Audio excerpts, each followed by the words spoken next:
Hello, and welcome to the Declassified Cheatcodes Podcast. I'm your host, Josiah. And I'm Hillhouse. And this is your weekly source for gaming news. And other bullshit. Gosh, I can do that again. I'm going to do that again. God damn it. Is that as fast as you can say that? Do you need me to say it faster? That seemed like that felt like no. Like it felt like really delayed after I said, I'm Josiah. It sounded like I said it right after you. Wow. It syncs up later, so these awkward pauses we do, I guess, over the internet is just going to be edited out later, but it feels like it's really slow. Yeah. Okay. So let me do it again. Okay. Hello, and welcome to the Declassified Cheatcodes Podcast, Ep.2. I'm your host, Josiah. And I'm Hillhouse. And this is your source for weekly gaming news. All right. And bullshit. Other bullshit, yeah. Okay, cool. Glad we're on the same page.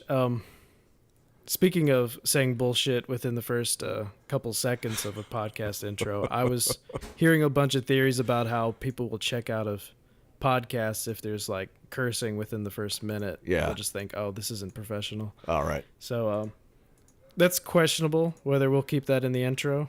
No, that's fine. Leave us a comment. Let us know if you like us saying bullshit within a second. Not you, the listeners. I thought we were talking about editing. I apologize. Oh, no, we're not talking about editing. I'm just saying that as a general rule of thumb, you're not supposed to be like cursing out the gate. First thing in news this week, I forget what day this dropped. Well, this isn't a particular day that this dropped, but a few weeks ago, Switch sales surpassed PlayStation console sales. Oh, wow. For the year. It's at 8.1, and PlayStation's at 8, and we're talking about millions of consoles. So that's a long time coming. They sold 83,000 units in a 2-week period. So, and PlayStation only sold 30,000. That's how they got that. 83,000 units in 2 weeks? Yeah. And I mean, that's for a $300 console. That's insane. Yeah. Yeah. I mean, for the life of the Nintendo Entertainment System, the NES, it only sold about 60 million, I think. Oh, wow. So that's incredible. I mean, that's just insane, numbers. Dude. Yeah, that's a huge number. Yeah. And currently the top 10 selling games for the week of May 12th, only one of them was not a Switch game. Oh, wow. So that's telling you how well that system is doing. Yeah, a lot of people love it. We kind of forget about it when the hardcore gamers keep talking about their shooters and Xboxes and PS4s and Steam accounts. We kind of forget that the kids do pay a lot of bills, and Nintendo has a really good marketing team to their audience. And I know a lot of adults that play Nintendo too. I do too. Oh, so do I. Yeah. But the only game on the top 10 selling games for that week was Days Gone. Was the only non-Nintendo game. Oh, well, yeah, and a lot of people love that game too. I've been hearing a lot about it. Yeah, I need to get it because I was not too excited about it because it just looked like, frankly, it looked like another survival game. Yeah, it just looked like it looked like State of Decay just for PlayStation. It looked like Xbox. The same old crap. Yeah, yeah. A lot of people like it, and I'm not sure if that's just because PlayStation owners didn't have State of Decay. Yeah, but a lot of people are liking it. I know it was really buggy when it came out, but I think people are looking past that. They must have fixed a lot because people are raving about it now. That's all I'm hearing about. Right. I hear a lot of people waited it out. They bought it and then they waited a few weeks because they assumed the bugs would be taken out. Uh-huh. And then that's when they actually got into it. Yeah. So it's kind of a sleeper. It had, I think it's in the top 3 best-selling PlayStation games in Japan, ever, which is crazy. Oh, wow. I think I'm trying to remember the other 2. I know one's Spider-Man. The other one's not God of War. I I think it was Uncharted 4. I think it was Uncharted 4, Spider-Man, and Days Gone are the top 3 sellers. Wow. And that's crazy because Days Gone seemed kind of like a sleeper studio putting it out. Yeah, yeah. You're just like, okay, they're overhyping it, but it's actually got quite the following. Yeah, exactly, and that's what's drawing me to it is that how much people are raving about it. Because usually when it's that kind of game, I'm gonna buy it, and I've only been disappointed in that kind of sell tactic, I could say, or whatever, or peer pressure. I've only been disappointed in that once, and that was with Monster Hunter. A lot of people love that game, and I went and bought it. I bought it for me and Christine. We got 2 copies, and oh God, hated it. Absolutely hated it. Don't even touch it anymore. I couldn't get into it either. It's just too much stuff, man. Just too much. Yeah, it was too much. I think you and me are not into those games that take a lot of grinding, but a lot of our audience probably is. Oh yeah, they are, and there's nothing wrong with that. I don't want anybody to think that I'm a hater on those kind of games. It's just me particularly. I did not like that game. Now I play World of Warcraft, right, and there's a lot of grinding in that. If you want to get the little friggin' perks from having your reputation built and getting your fishing and whatever, first aid, all that crap done up. But I don't even bother with that anymore. I just do dungeons, raids, and PvP. That's it. I'll level up my guy through some quests, but I don't do that whole grinding thing anymore. So I don't hate those games, but yeah. Yeah, but you already started that. That was a journey you started, what, a decade ago? 14 years ago. Yeah. Yeah, and that's just like, you already put all this grinding into a game. Of course you're not going to put it down. It's really hard to step away from a game that you've put that much time and effort into. That's true. That's true. Like, my wife doesn't want to pick up Paladins because she says she's just started learning all the Overwatch characters. Oh, I got you. She doesn't want to go through the effort of having to learn new characters. So it's to a smaller extent, there's that. But it makes sense. To a larger extent, there's games like The Witcher Wild Hunt. I love so far what I've played, but I have so much trouble picking up that game because I know how much there is to do in it. Yeah. I don't feel like only putting 20 minutes at a time into a game that I know has like 50 plus hours in it. Exactly. Yeah. It's not worth it. I mean, even an hour, putting an hour into a game like that almost doesn't feel like you did anything. It doesn't feel like you accomplished anything for your character or for the growth of your toon or your hero, whatever it may be. But yeah, I completely understand that as far as like where your wife is concerned. I completely understand it. That's the only reason I jumped from Overwatch into Paladins was because quite frankly, I got bored playing Overwatch. It was the same thing over and over and over again. And even though Paladins is quite similar, the characters are different. So that's what makes it a little more, that's what made it easier for me to switch over. Yeah, I still like Paladins. Paladins is a fun game. I feel like we're going to talk about that game a lot more than people expect us to. Yeah.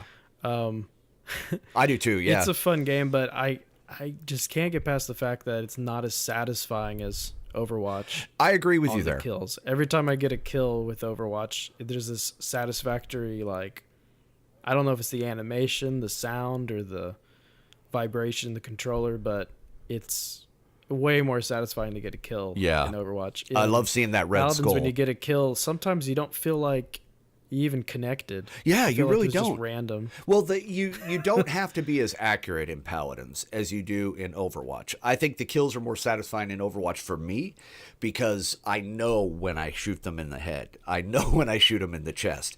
In Paladins, I can be just a millimeter off to the left or right, and it still connects. And I'm like, okay, whatever. It feels cheesy, but I'm going to take the kill.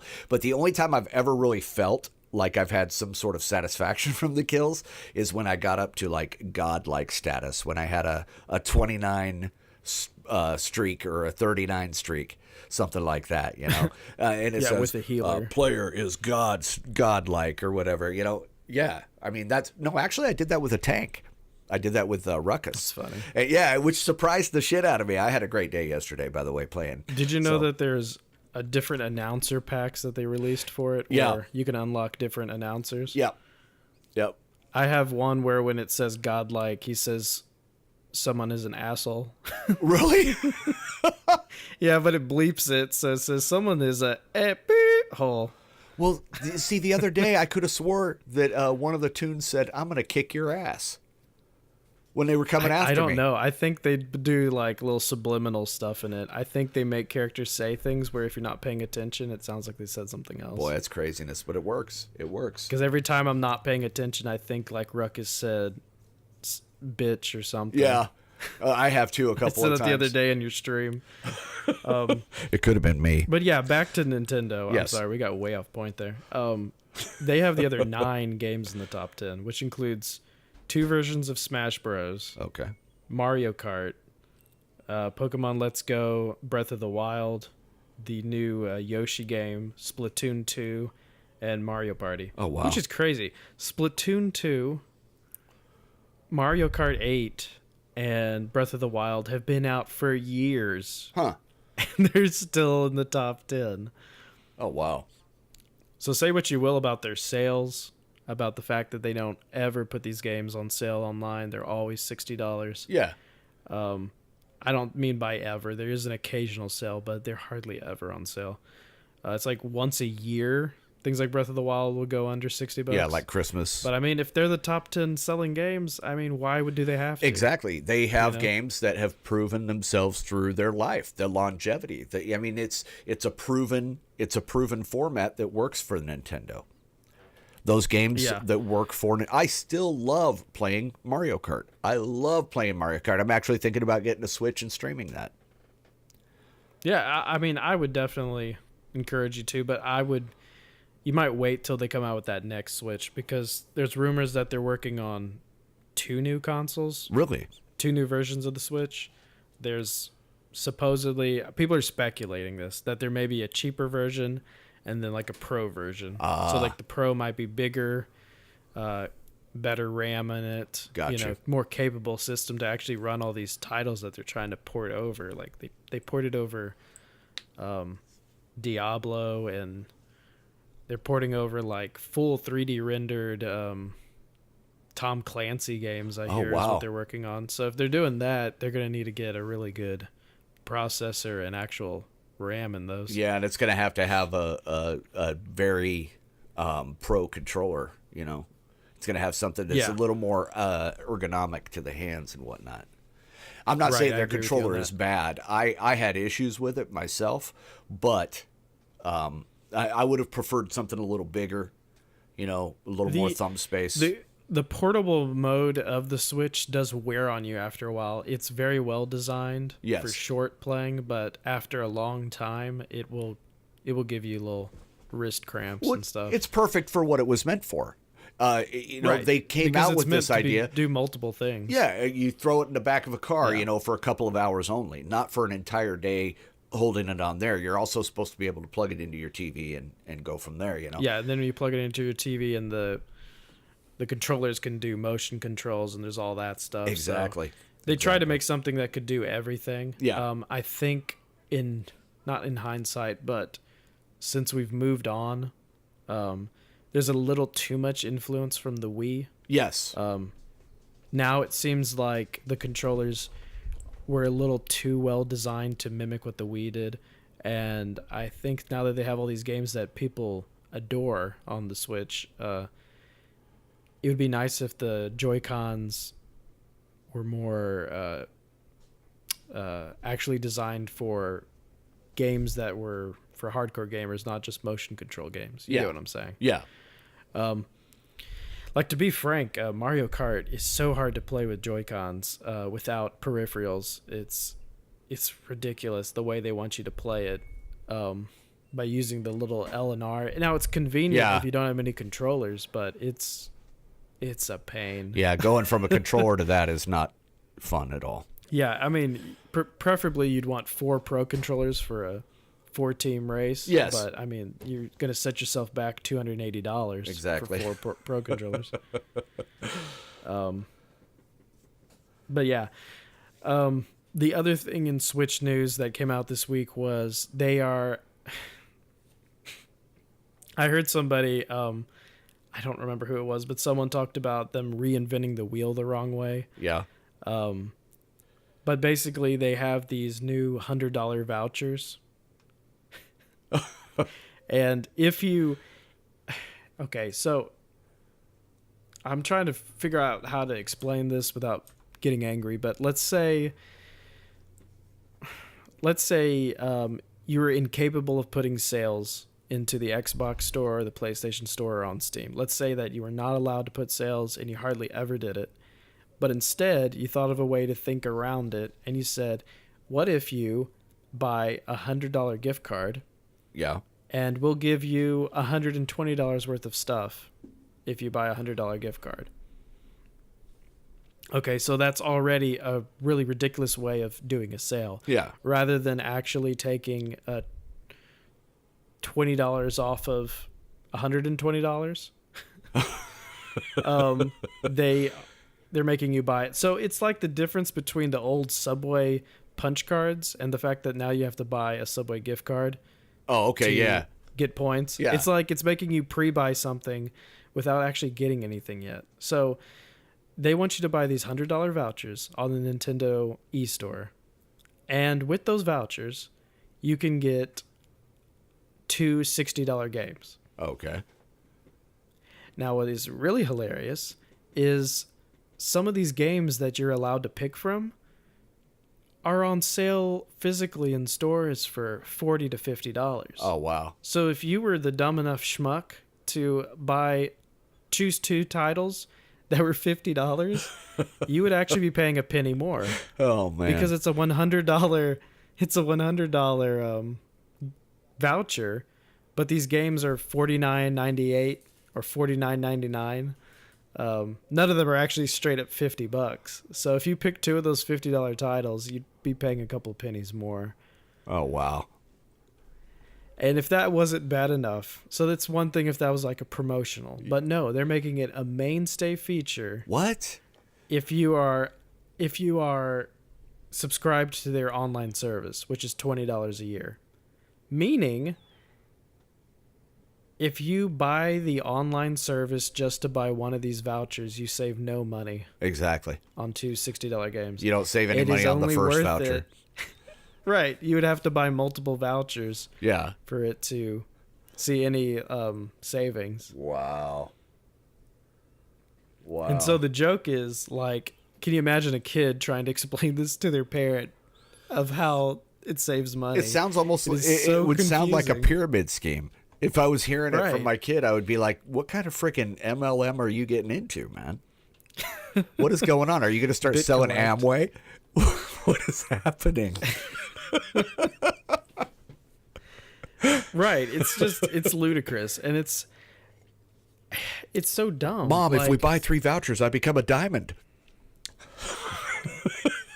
So you're fine. It's kind of triggering me too. We talked about this a little bit last week. The fact that Switch games hardly have sales because the chips they use in the physical copies cost so much that to let the publishers make any money, they can hardly ever run sales online because they don't want to kill the physical side of it. But the thing is, I feel like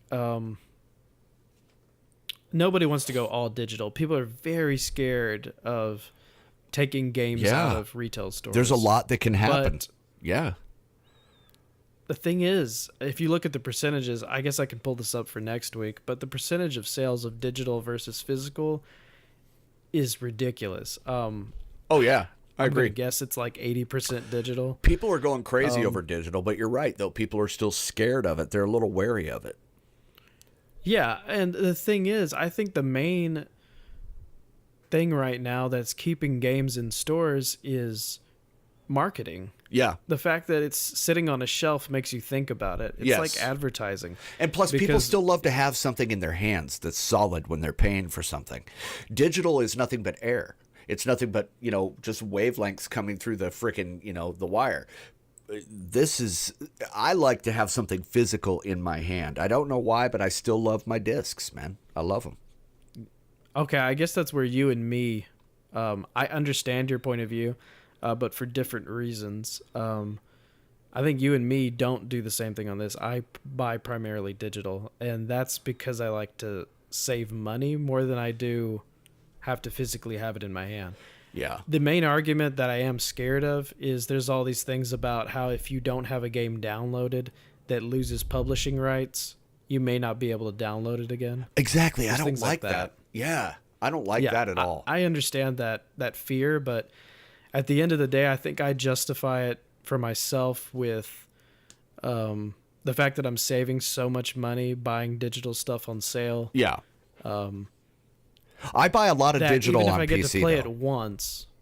Yeah, even if I get to play it once, I will have probably saved more money and gotten more enjoyment out of the product than if I would wait around for physical copies. Yeah, I can see that.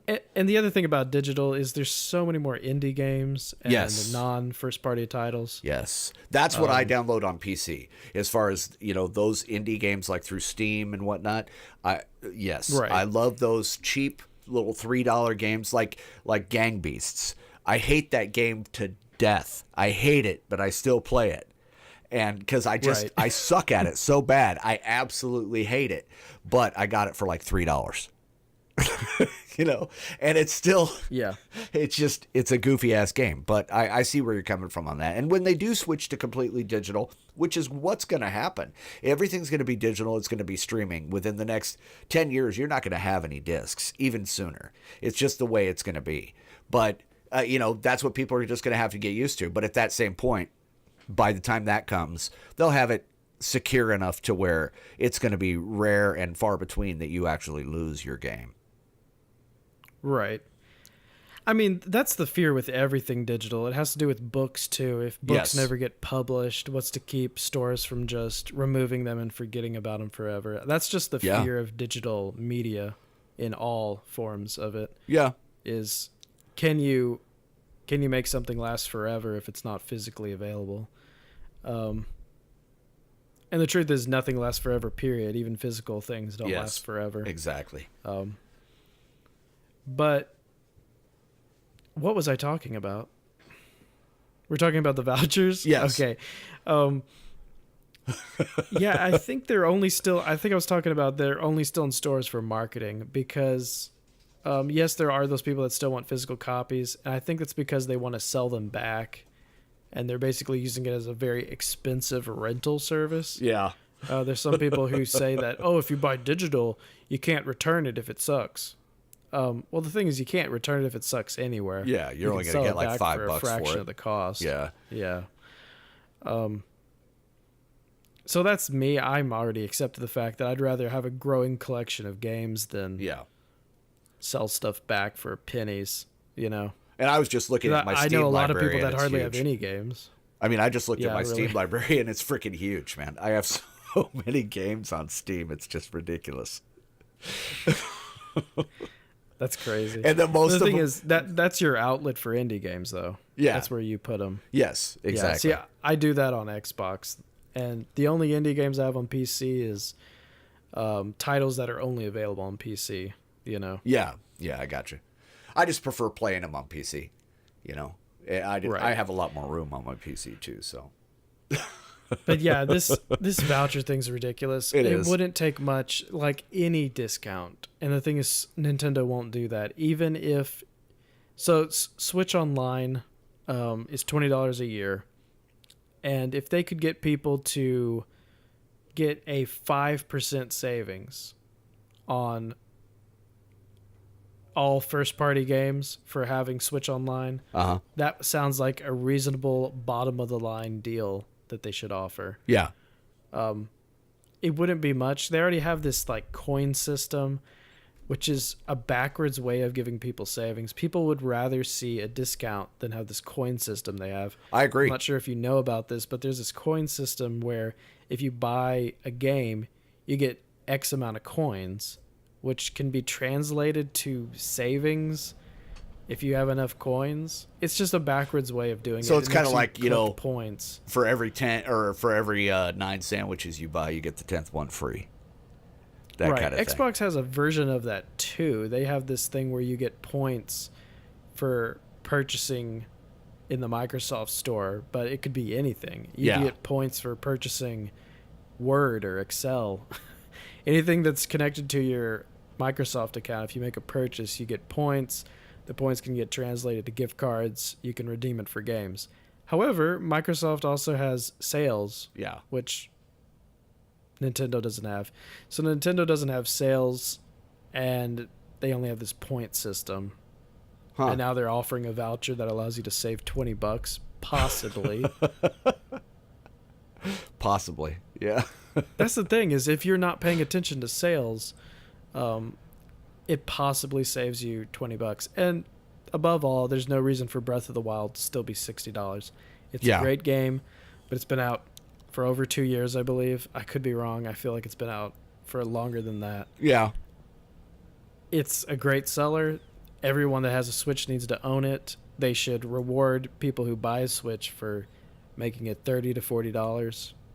That way they can start out with a great game. I don't understand why it's still $60. But I'm going to have to stop talking about the Switch at some point. So I guess that's all I'm going to have this week on the Switch. And I'm sure there's going to be a lot more coming out about it, especially with the new consoles and everything. There's going to be a ton of news on that. Yeah, absolutely. Absolutely. Well, hopefully the Switch will be working on something similar to what Respawn is doing, but I think we're going to be seeing it in all games. You probably see it every time you load up a game, especially on PC. It's the easy anti-cheat software that they've been putting in these games to catch these guys that are cheating all the time. I know you've probably seen it, yeah? Yeah, I've seen some of it, and you talked about it to me a couple of weeks ago, but go ahead and let me know. Yeah, basically what's going on is easy anti-cheat software. You see it in Apex Legends. You see it on Paladins on the load-up screen. Respawn has been kind of like the leader in that. And what they did is they put this anti-cheat in because there were people that were using aim bots and all this other stuff when Apex Legends comes out, when it came out originally. And what I thought was cool about that was here's a game that was free, that came out, that was an excellent game, that everybody just seemed to be loving, but people were getting pissed off about these cheaters, these hackers. So they took the bull by the horns and they made this anti-cheat software and they put it in. And I think it was the first 30 days or 60 days or something like that, it was around 300,000 people that they banned. Well, as of now, they're up to roughly 770,000 players that have been banned and 300,000 account creation attempts that have been denied or blocked by repeat offenders. And that's just basically off of their new, that first easy anti-cheat. But they also put in a reporting system so that people could actually get involved and report these people that were banning. And Respawn, investigates it. And they've been catching these people. And, there's been some... Respawn's doing a lot of good things. Oh, yeah. And that's why I love Respawn. I think that they're actually, like I said, they're taking the bull by the horns and they're going into it. And they're working with people across the industry, too. So they're working with Origin, DICE, FIFA, all those guys, in addition to the easy anti-cheat. And so all these game developers are now coming together and they're saying, let's stop these people because it is ruining the game.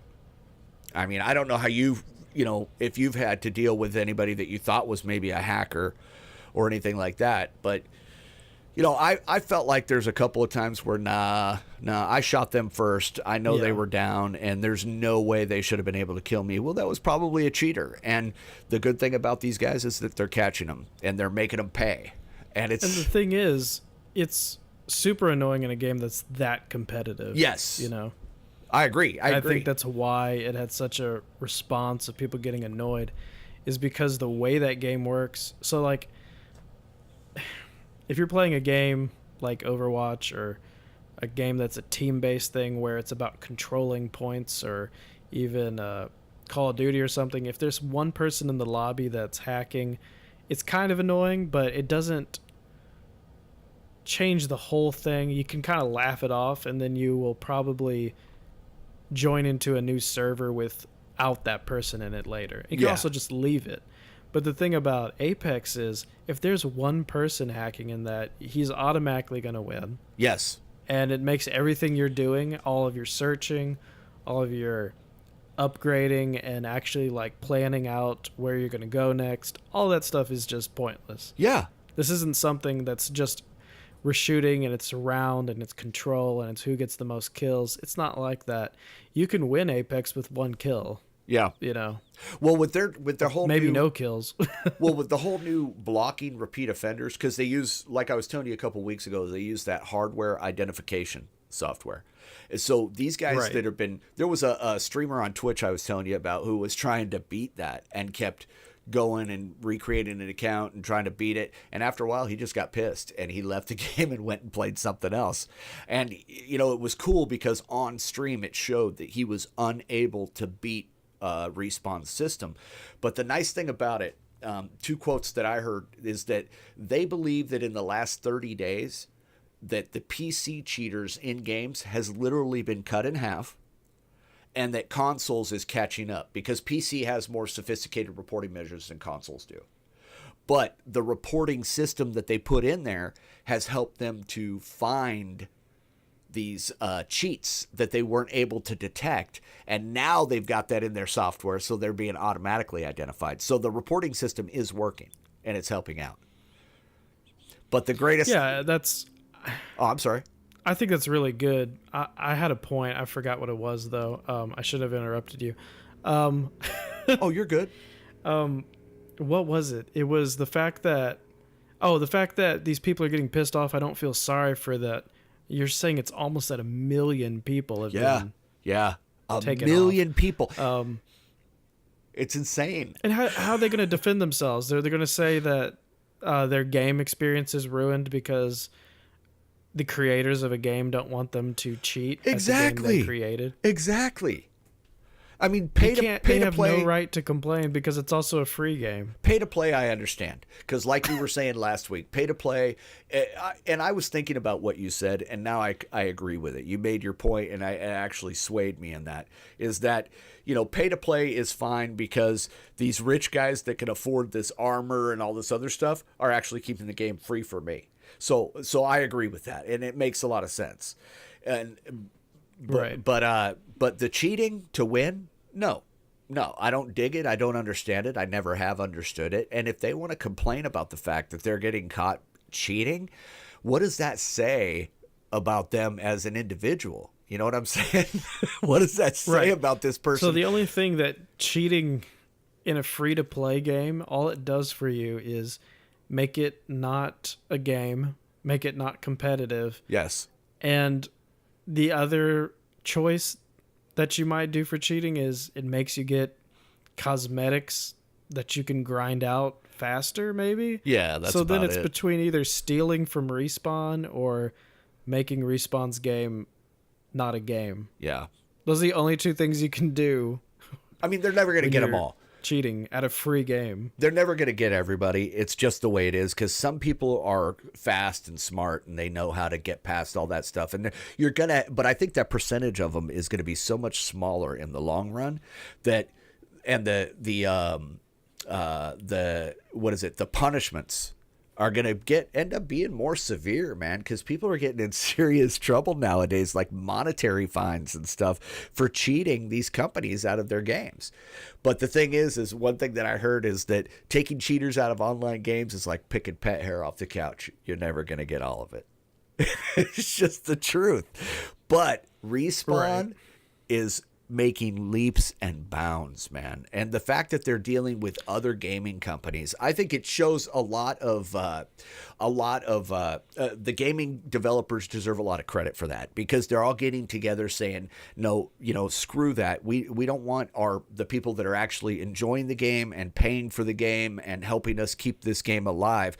We don't want them suffering because some jackass decides he wants to go ahead and put in a hack where he's got an aimbot and he hits everybody with one shot and kills them. You know what I'm saying? It's kind of, and it's not even greed. No, it's not. It's just, of course they want to support the people that are supporting their game monetarily. Yes. Yeah. a hacker, a cheater at a game like that is not going to put much money into it, if any at all. Yeah. Of course, they're going to side with the people that are actually supporting their free-to-play game. Yes. With microtransactions. Yeah. You know? And I agree. But one of the new things that they've done, you're going to like this. Have you heard of piggybacking? No. Okay, well, piggybacking is where, let's say you grouped up with a couple of people in Apex, and you're not as familiar. Oh, I thought you meant in like real life. No. I thought you meant grouping up with people and jumping. It's a on new, their backs. it's new, new one of their anti-cheat things that they're doing. Oh, okay. Basically, because they're not just doing account selling and farming. They're not detecting just that now, because they included that in the last thing for people reporting. But it's called piggybacking, where if you and I are playing the game, we're actually doing pretty good. You know, we're getting kills, we're doing damage, we're surviving. Well, these people are getting massive amounts of XP just from surviving.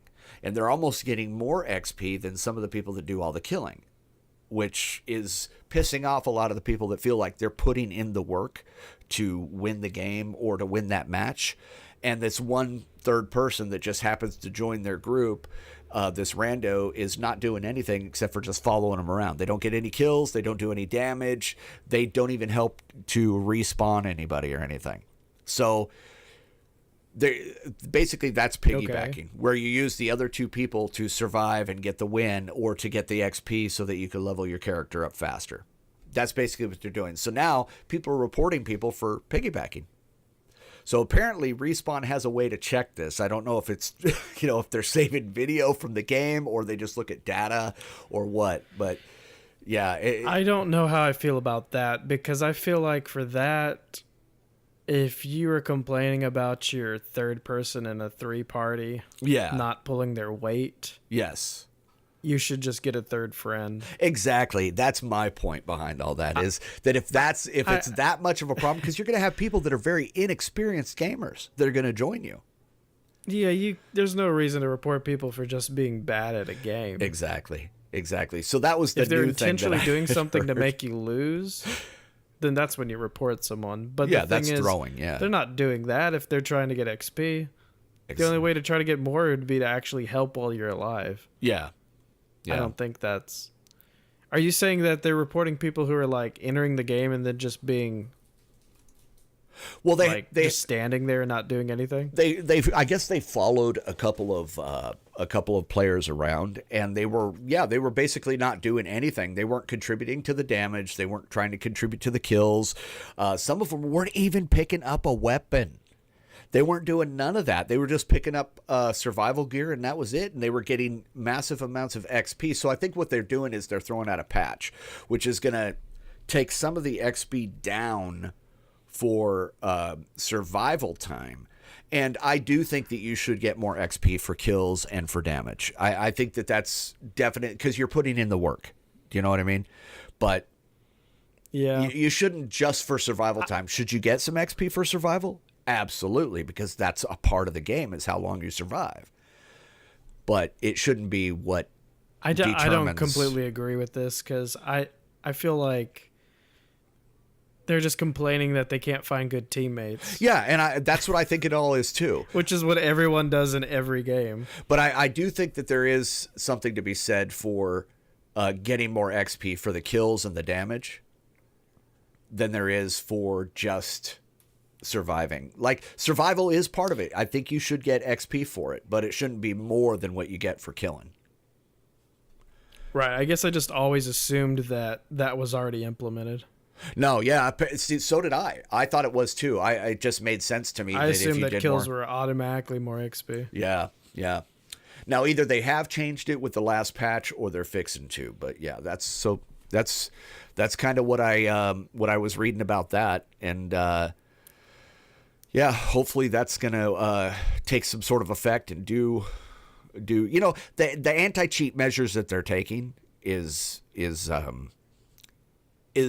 basically, it's just top of the line, man. It's leading the charge. Yeah. And so I think they deserve a lot of credit for that, but at the same time I think they need to be very careful so that they don't alienate, half of their customers, you know what I'm saying? Half of their people that follow the game devoutly. I mean, I'm not that devout of an Apex player, so I don't get into a lot of it with people that are cheating. But at the same time, I think it's good what they're doing. But yeah, at the end of the day, I'm sorry, one more thing. At the end of the day, if you're going to put time and effort into a game, no matter how good you are, there shouldn't be someone that tells you that you're not allowed to unlock things, because if they're going to make your XP less because you're just not good at the game, I mean, if you're able to survive and get XP, you're still going to be grinding out hours in the game. Yes. You're still going to be present there for gameplay. I mean, if you're an easy kill, then that's going to help out other people who jump in. Yes. And they're going to be very satisfied when they kill you. Yeah. I mean, there's no reason to punish people for being bad at the game. I agree. I don't think you happy should. About it. Yeah, you shouldn't The only punish person people that's for going to it. be unhappy is the person that grouped up with them. But, Yeah. I mean, get two friends. But Jesus that's what it's all Christ. about, though. That's what randoms are about. I mean, you see it all the time, even in Overwatch or Paladins or whatever. You're going to get a bad teammate. It's just going to happen. I mean, hell, I get with some I mean, groups there's to where I always suck going to so be bad. people who troll. Yeah. Oh, yeah. You're going to have people who throw, but that's pretty rare as far as I think, because I haven't had a lot of people who threw games. But I have had a few, and it was blatant what they were doing. I think in Apex, I'm always with people that don't know what they're doing. Yeah, so do I. I don't think I've and- ever had. I mean, every now and then I get someone that seems like far above me, but Oh, yeah. I often get people that just like they don't even know that they've already been in a room before. When they've searched it, they like go back in it and look around. I do that all But the time. it was you. I'm the eternal noob. That's what I do. That should be my gaming tag, eternal noob. You should make it blame it on the rando. I'm pretty sure it's taken though. Blame it on the rando. It has to be taken. There's probably already a blame it on a rando XX1, you know. Anyway, I think that's enough about that. But, I see in the notes that you were going to talk about Bethesda. Yeah, I was going to say, speaking of cheaters, there's some news about Bethesda. Elder Scrolls Online. They were More about Pro Jared. Actually, it's a little different from Pro Jared. But it does involve cheating in a way. And a little bit of stealing. Elder So Scrolls Bethesda Online. showed their Jared. Yes, they did. They showed their Jared. Elder Scrolls Online, you hear that they were going to make a tabletop game? No, I didn't hear about this until you mentioned it seconds ago. Like, I hadn't heard about this. Yeah, so they were going to make a tabletop game, which to me would have been awesome. I've only watched people play Elder Scrolls, some friends of mine, my brother, and I never, personally got into it. I never played it, but I thought, man, a tabletop game would be kind of cool because it was bringing me back to the days of my nerdy self in high school, and I was like, this is going to be some Dungeons and Dragons shit. Well, unfortunately, that's exactly what it was. Apparently, they plagiarized it and almost entirely copied from a pre-existing campaign. And I pulled up a tweet. It shows bullet points from a letter that was sent out to ESO, and it was from Dungeons and Dragons, a particular part from 2016 called The Black Road. And I mean, I'm reading the bullet points. 4 wagons, each pulled by 2 fixed-tempered camels. First bullet point on ESO. 4 carts, each pulled by 2 horses. 1 wagon carries all the caravan's food. Second bullet point, 1 cart carries all the food. I mean, almost each bullet point is there's there's different words. So I didn't understand. I didn't understand this. I thought they were just copying the gameplay, like No, how you sir. played it. They copied Almost the everything. exact scripting. Almost everything. Yes. When you look at Who was the team that worked on this? This isn't Bethesda's fault. It's the people they hired. exactly, Who the hell went over and literally just copied the PDF files from and that's D&D? I'm telling and you, then was like, Josiah, "Hey, I'm done for the week." that's what it looks like. I'm looking at this tweet, And it's like there's a box, right? A bullet point box, and it says travel in the Anarock Desert is slow. Well, the beginning thing says traveling in the Elsewhere Desert is slow. I mean, almost literally word for word. It's like their balls have got to be so huge.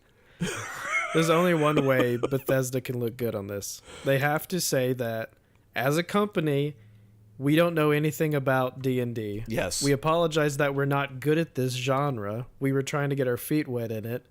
And number two, we're firing these people that, frankly, were bad people to hire because we were paying them to create a game that they literally just plagiarized. Yeah. That's the only way they can look good, because I saw that tweet of them firing back that Bethesda literally just stole their shit. Yeah. Oh, I'm sorry. It has to, I don't think it's intentional. There's no way Bethesda would greenlight that blatant plagiarism.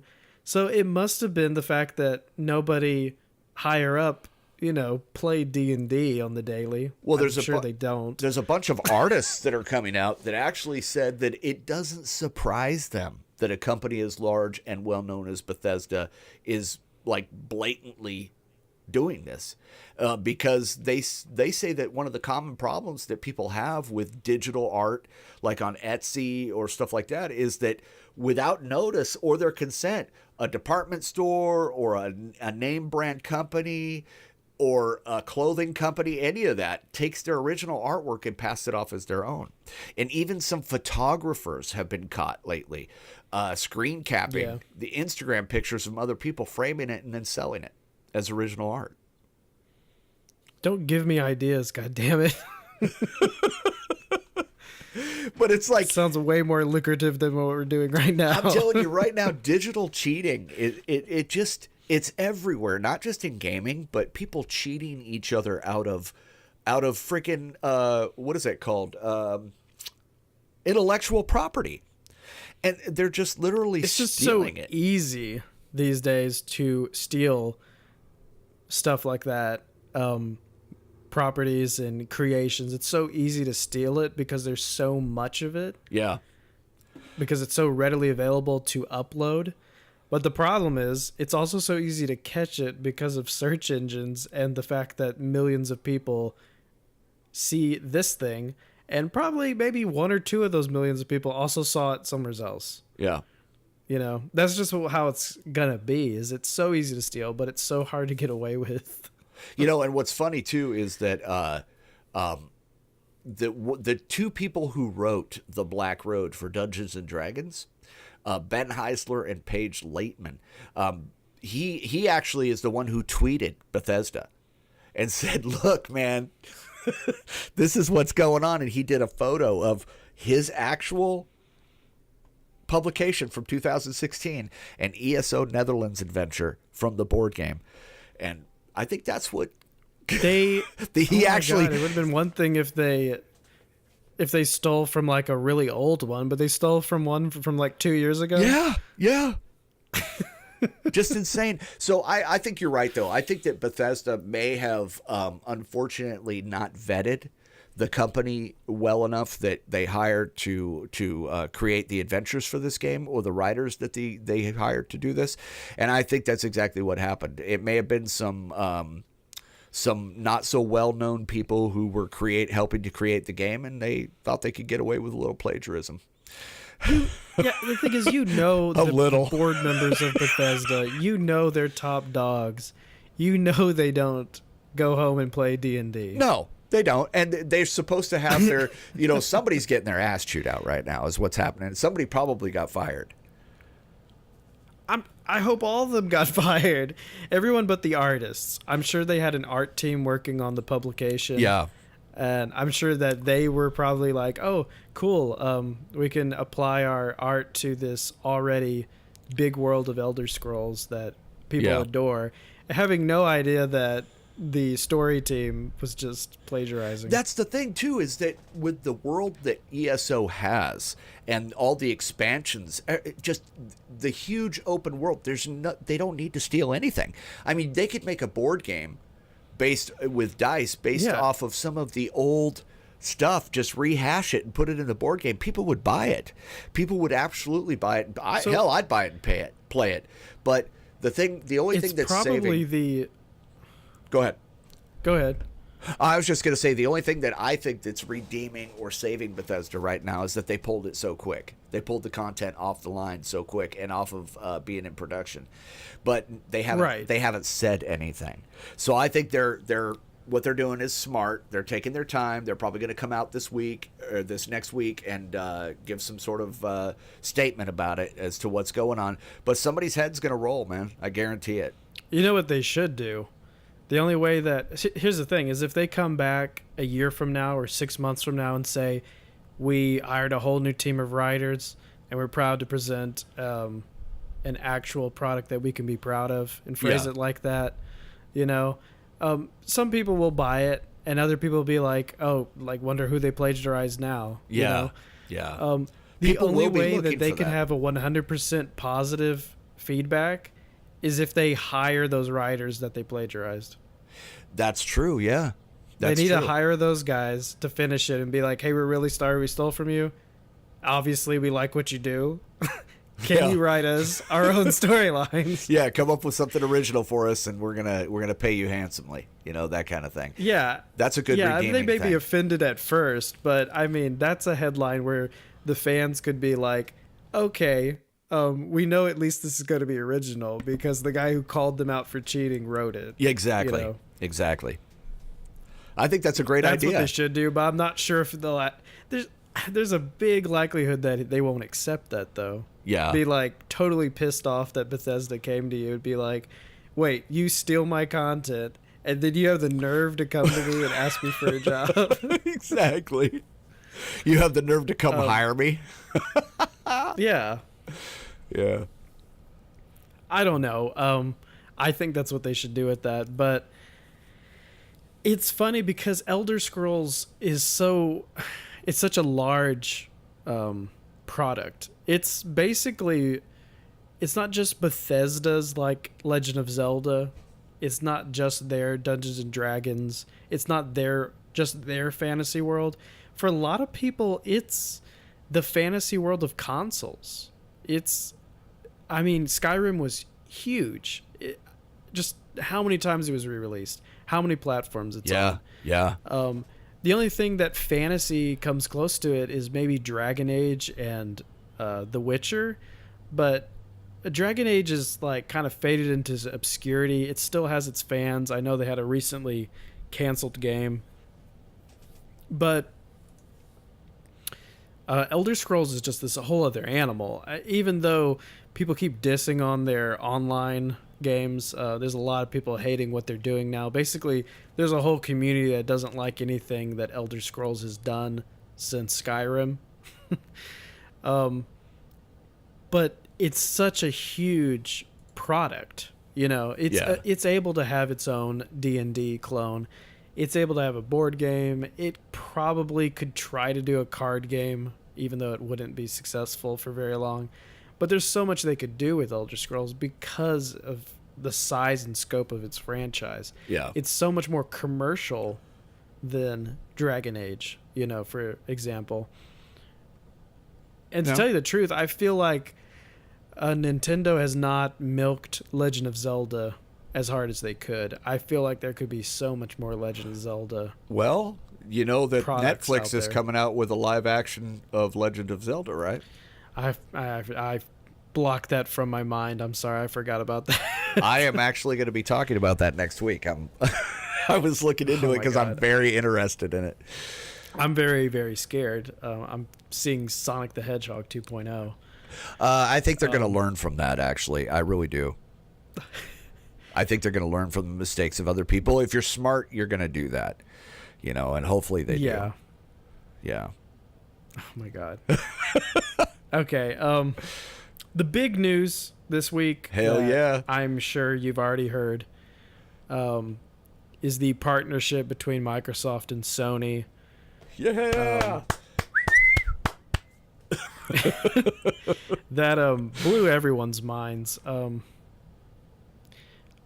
Mike, do you want to talk about this one? Because I feel like you probably know more about this. Well, I think we both could. I think that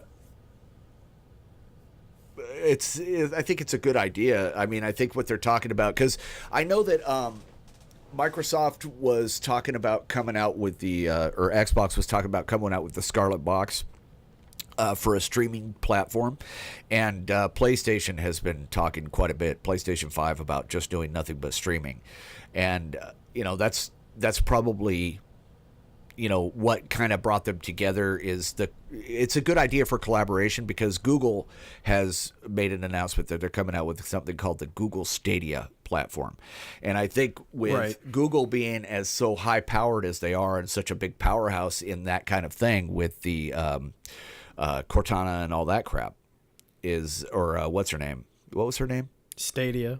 No, the little thing that they used to have that sat in your house. Azure. No. You're talking about what Microsoft has? No, Google. Alexa. Yeah, that's what it was. Yeah. No, that's Amazon. Or Amazon. Yeah, well, they have their Google Homes. And the Google Home and all that stuff, where you could just ask because they're kind of on the forefront of all that as far as streaming things into a box that sits in your home, etc. And Microsoft, they're working together to do the Azure for both gaming systems. I think it's a good idea, to be honest with you. I think that because you're like I was saying, I think a few weeks ago when you and I were talking about this kind of stuff, is that we need more of that cross-platform collaboration. And the reason why I think it would work is because you're going to have your Xbox lovers, you're going to have your PlayStation lovers, you're going to have your Switch lovers, and you're going to have PC, Master Race lovers. That's just the way it is. I didn't mean to throw the Master Race part in there, but that's just how I feel about it. PC Master Race, go. But anyway, I think it's a good idea, because you're still going to have your loyal fans to your console. That's just the way it is. And you're going to have some people that buy all the consoles. I wish that was me. It's just not. I'm forever an Xbox fan. That's just how it is. But right, we talked about this a few weeks ago in an episode we didn't publish. We talked about the idea of what if to take down Stadia, because Google Stadia is the hot thing. Yes. And the thing is, Google has endless amounts of money. They have endless amounts of resources. Google can almost take down anything but Amazon. Amazon is their big competitor. Yeah. Amazon has their own servers, and they rent them out to companies. Google is the other one that's big up there. I don't know which one's on top, but Microsoft is working on Azure. Yep. And they're selling it for cheaper to businesses. I was looking into the coding for that. It's crazy how much they're pushing that. They have put tens of billions of dollars into Azure. And I think the agreement probably came to the fact that Sony realizes that they do not have the ammunition that Microsoft has. Microsoft has been playing the long game for a couple of years now. They're not trying to win today. They've been trying to win years from now, Yep. And I think Sony sees that, and they see a partnership as the only way that the next generation can beat out Stadia. You know? Because now I don't know if you even caught this, but about a month ago, Apple announced that they were working on streaming game services. Yes. Apple. Yeah, Apple. So next it's going to be Amazon. So there's going to be this, I mean, Amazon hasn't announced it, but they're going to. So it's going to be Amazon, Google, Microsoft, Apple, all competing in this new streaming platform thing. So who are you going to go to? Are you going to go to Google, who's shiny? Or are you going to go to PlayStation, Xbox, that knows what they're doing about games? Because they already have all the publishers. Yeah. That's the thing that they have under their backhand, But I got off point, but a couple of weeks ago we were talking about the idea that what if Nintendo and PlayStation both were on Xbox's servers and their cloud, and PlayStation was your at-home console and Nintendo was your portable, and Xbox just ran everything behind the scenes? What if the partnership between Nintendo, Microsoft, and Sony turned into, I have Microsoft's live service on both of my systems, and I can play PlayStation, and then if I want to go on the go, I can play it on my Switch. The idea of destroying console wars is something that's like a fantasy. But this is like the first step to that, because Microsoft already announced that they were working with Nintendo on the Switch. Actually, that came out to be false. I did some research on that. And it seems that they did verify it because Cuphead got a Switch port, which is a Microsoft game. Right. I remember it led up to that. But all they're doing is basically fixing. They're going to allow some of the Xbox games to go to Switch by letting them use a port, but they're only actually working directly with Sony. What they're doing is they're using the Azure and the Azure AI. Sony has shown a lot of interest in how to use that to develop these new games. So Microsoft and Sony are going to use Microsoft stuff, their semiconductors and their AI technology for gaming to create this collaboration on these great games. What I think it's going to do personally is I think it's going to change gaming. I think these two companies getting together is going to be I think insane. the collaboration with Nintendo is inevitable because they've already laid the groundwork. It is inevitable, I think, for bringing games over. But I think that's all they're going to do for now because Sony isn't going to work with Nintendo. And I think that collaboration between Microsoft and Sony is going to be so, fragile. Do you think it's going to be exclusive? I think that Microsoft and Sony are going to be exclusive with each other right now. But I think that Nintendo is going to be able to acquire the ports for the Xbox games in order to bring them over. Yeah. Yeah, I mean that's highly possible that it's an exclusive deal, but I do agree with you on the fact that Nintendo is probably never going to work with PlayStation. But I would think that PlayStation and Xbox never work together, so who am I to judge? Yeah, the thing is, Nintendo and Sony are rivals within their own country, so that's a different thing. And that might be why Microsoft is gonna not play the field. Right away. The thing is, it's going to happen eventually. So I have a theory that maybe not many people are talking about this. They're talking about the fact that it's not as big of a deal as people are acting like it is. Maybe it's just literally servers and the Azure AI. But I'm thinking Xbox's next console may just be the streaming. Yeah. Scarlet. Yeah. And maybe PlayStation will be the only actual big hardware that plays locally. Yep. And maybe that's what the next generation is going to look like. It's like, do you want just the streaming thing that Xbox runs its own servers off of, or do you want the PlayStation that also uses the servers, but, Yeah. It's something else. It's going to be interesting to see what happens, man. It really is. The thing is, in the next generation, the PlayStation 5 is going to be practically a $1,000 computer. You know? Yeah. You're right. So it's gonna look crazy because I feel like we're gonna have a $1,000 computer as a gaming console, and we're gonna have a streamer. And Nintendo. The thing about Nintendo, the thing is why I really am pushing for them to work with Microsoft, is, their online service is horrid. It is so bad. They have no type of community on there. Yeah. The Switch is wonderful for the recluse. It's wonderful for the person who wants to check out of the world and take their handheld around with earphones and just be in a fantasy. It has no type of community though. You have to download an app to communicate with people, and only on like 1 or 2 games. It's so bad. Yeah. On its online community.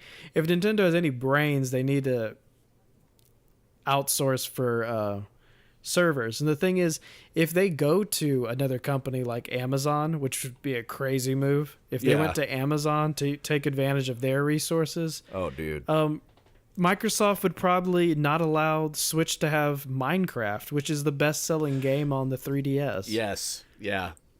Which would hurt. It would hurt Nintendo bad.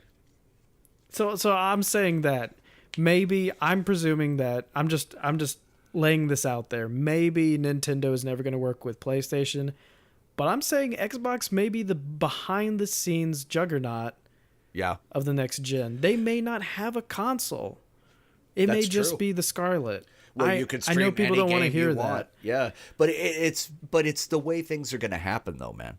I mean, that's The thing is, what's Microsoft coming. is known for software. They are software. They also have all these other. Their feet in so many different areas of technology. Yes. And the thing is, Sony's the thing is, you were talking about Sony wanting their Azure AI. The thing is, Sony had a team of people that were working on stuff like that. Yeah. They had this team that they brought in 2014 when they started streaming games on PlayStation Now, which is crazy. I can't believe that they've been streaming games, granted very poorly. There's a lot of complaints about their streaming service. Yeah. But they've been doing it for 5 years. That's crazy. And that's the thing is Xbox is playing the long game on the whole streaming thing. Like their announcement and how much progress they have doesn't seem to be as far as Google is. When Google just flipped out their, I almost said flipped out their dick. When they flipped out what they had to show off what they were about to destroy the world with. Yeah. When Google announced Stadia, it seems like Xbox was needing to do really fast catch-up work because they've been playing the long game maybe a little too long. But the thing is, Sony had people working on this stuff 5 years ago, you know? And the thing is, Sony realizes that what they have accumulated and what their investment has turned into over the last 5 years has not gotten to where Microsoft is behind the scenes. So Microsoft must have something very impressive, you know, as much as we don't know about it, it must be ridiculously impressive. It must be something that is enough for them to scrap all the work they've done. They're probably going to try to combine some departments and get those people reorganized into a different team that works on something else for Sony. But they basically are admitting that what they currently have is going to be scrapped, you know? Yeah, you're right. You're right. It's exciting, though. It's really exciting. I like it. The idea of less conflict. The funniest part about this is I don't hear PlayStation people talking about this. No. I feel like do you ever notice that the PlayStation versus Xbox thing, people who support PlayStation are complete dicks about it, saying that they're superior race? Yeah. I always just, But when they Xbox do that, supporters are like these humble, like, hey, I just like what it is, and I like the games, and I'm not going to be a dick about it. I know PlayStation has really cool exclusives, but like the whole dynamic has always been one shitting on the other. Yeah, it has. And I always throw in the PC Master Race when they do that. Right. They tend to PC shut up Master really Race, quick. Which is like... PC Master Race is like... It's like all the consoles are your fingers, and then PC is your thumb. Yeah. It's like it's You need it's 'em. this other thing that you can't do anything without. But Yep. everybody kind of like is not even putting it in the same category. But you can still flip people off with the PlayStation finger. Exactly. But yeah, it's really funny because I don't hear PlayStation people talking about this at all. It's like they lost pride because PlayStation went to Microsoft. Yeah, and they're using Microsoft stuff in order to improve their games. It's like everything we've been saying for years about Xbox is true. That's what's so funny. Well, it's like, hey, we're just saying that. What were you going to say?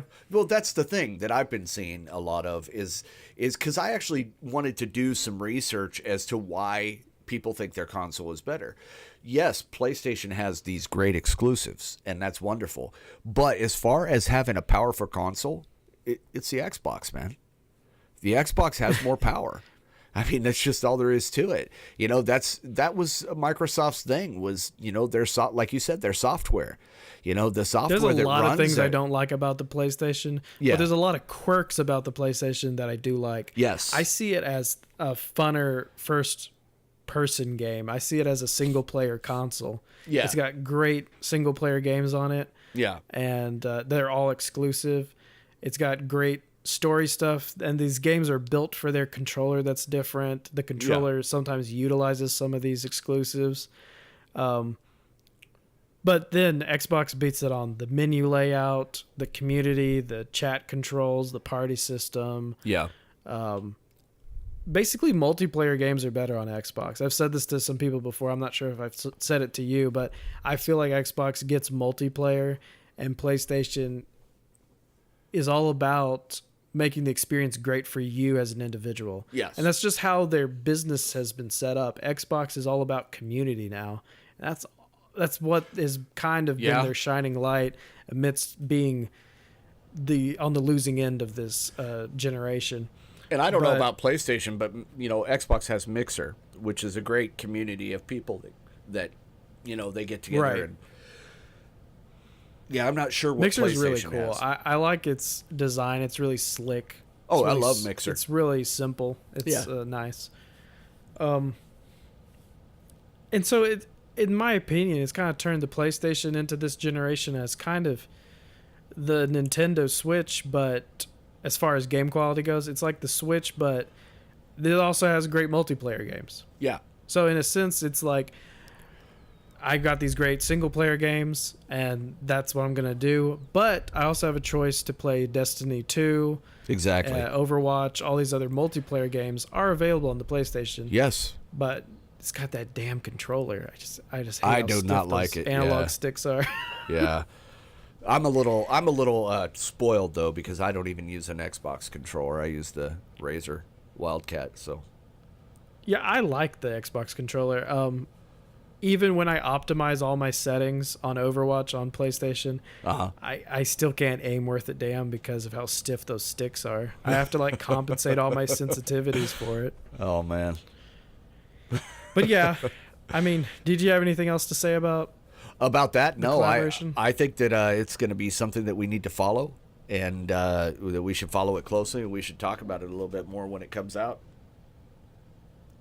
Yeah, I mean, definitely. I feel like we're going to be getting more news. E3 is very soon. Yes. I feel like they're going to actually talk about this there because everyone's expecting PlayStation 5 maybe news. Everyone's expecting PlayStation talked about Last of Us, but we've already got some early news about that getting finished up pretty soon, that they're at the end of the shooting of it. So they're doing the animatics now is what they're apparently doing. Yeah. So, yeah, E3 is probably going to have some surprises because we're getting a bunch of random news right before it coming out. That's definitely something we're going to have to watch and do a recap of E3. I think that would be a great podcast if we recapped everything that happened at E3. Yeah, I mean, we're going to have to pick and choose what happened. Yeah. But, yeah. So there's a new segment to the show. We're going to test it out. It's just going to be us asking each other random questions that have nothing to do with anything that's current or really even relevant. I guess it has to do with gaming, but I mean, I wouldn't care if it had nothing to do with gaming, but I feel like we couldn't have a discussion. Oh yeah. If it wasn't about gaming. So let's try to keep it gaming for right now. I'll get some sort of intro for this. I already forgot that I was going to do that, but I'll put some sort of quirky thing. Yeah. Well, I've got one for you, buddy. Think of mine. What's yours? Okay. Which video game character do you think you could become good friends with? Which video game character do I think what? That you could become good friends with. Oh, good friends with. Who? Are there any rules to this question? Nope. Like eras, type of game? Because there's a lot of games that have way better character development than other games. I'm not about to say Samus from Metroid, the original, where all she does is shoot things. Yeah. Jesus, this is hard. Probably Winston from Overwatch. Yeah? Really? He seems like a good homie. I would have to say I feel Ying. like if Winston was my homie and my friend, I feel like when he went to Subway, he would give me an extra sub without even asking me if I wanted it. I feel like he'd bring back a sub just in case, And I'd be like, "Hey, thanks for the sub, man." I think I would have to say Ying from Paladins. I mean, have you seen how she's drawn? You don't think her? No, man, I can't say that. Jesus Christ! I would love her to be my friend. Just saying. You don't think you get annoyed by her just floating around all the time? No, I'm down. I'm down. Float, baby. Let your freak flag fly. Oh my God. No, in all honesty, I would say if it was going to be me, I would have to say Soldier 76, man. Because you know that some bitch can barbecue, man. We'd be talking some Q. I feel like Soldier 76 in real life would make everything feel too dramatic. You're probably right. I feel like he would talk about anything and it would sound like it was this big deal. You're probably right. Oh my God. You're probably right. Random question for you. Let me think of one off the cuff. Besides Overwatch, I'm not sure if it's your favorite shooter, but what's your favorite shooter? Besides Overwatch. Besides Overwatch, I would have to say my favorite shooter is probably Paladins. Yeah.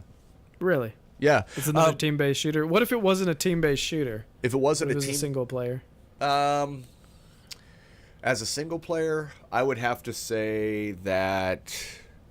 Boy, that's a tough one. The genre is not really that popular right now. Almost everything has multiplayer in it these days. Yeah. The last one that I played that I kind of enjoyed was... holy crap. I can't even remember the name of it. Well, that sucks.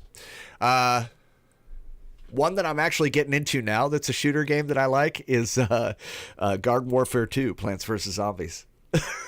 You know what's funny about that? Garden Warfare 2, say what you will about its kiddish qualities, but it has that Overwatch thing that I was talking about earlier. It is so much that fun, satisfying too. kill. Yes, it is a satisfying blast. Kill. The characters are just cartoony enough to where it's very, very kid-friendly, obviously. But it's also super violent, though. It's fun, yeah, and it's just crazy fun. Yeah, it really is. It's got that satisfying kill to it. Like it has that projectile. Oh yeah, the impact, and you can see the animation. It's got satisfying murders on that. Man, I love that sunflower with that sun ray that comes out of her face, and that damn corn cob guy shooting them corn kernels at you like he's Rambo. I love it, man. I love it. It's a fun game. I don't know why they haven't released that sequel. I remember hearing some rumors that they were working on one, and I remember hearing that EA wasn't actually going to go through with it, but it's amazing that franchise peaked there, and then they just didn't go back to it because it was just getting bigger and bigger. Yeah, it was. It really was. And that's the thing, too, is I'm very surprised by that. I mean, I'm probably going to stream that game in particular coming up here in the near future, and I just wanted to play the quests and all that. I'll probably play it single player and then jump into some of the multiplayer stuff of the battlegrounds or whatnot. But yeah, it's pretty ridiculous. It's a great game though. It's a great game. Yeah, a lot of fun.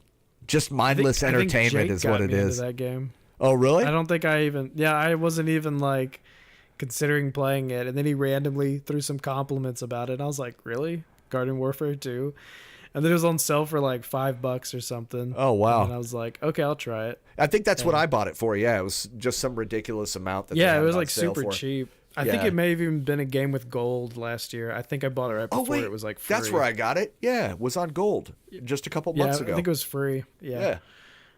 It's a surprisingly good game. It really is. It really is. It's very easy to play, very easy to understand, and like you said, when you hit something, it's legit. It's not, it didn't get close to it. It's legit. You hit it in the face. So yeah. Well, that's all really I have to talk about this week. Yeah, same here, man. Yeah, we are pushing hard to get this as a weekly release, and I think we're doing a good job so far. Yeah, absolutely. We will get way more comfortable in front of the microphone, so really forgive the awkwardness at times. Sometimes I sound too much like I'm preaching a sermon. And I do the same thing, brother. I think sometimes you sound like you're doing a presentation. Like you're doing like a lecture on how to do something in a marketplace or something. Yeah, exactly. I get into that. Our other lives kind of eke out a little bit, but we're getting that broadcasting voice down. But yes, we are. We just need to down tune us. Maybe I can just down tune our voices like 2 steps. Yeah, that might work.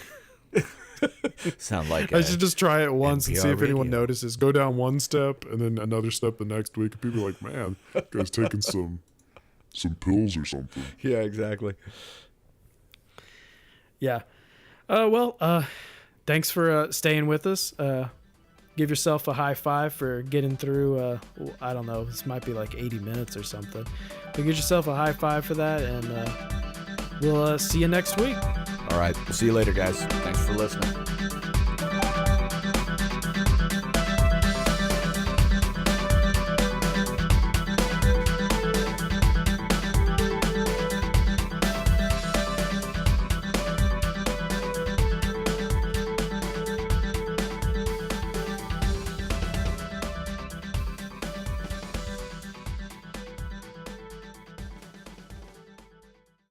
Testing 1, talking about this. Hello and welcome, talking about this. Hey, how's that going? Yeah, woohoo!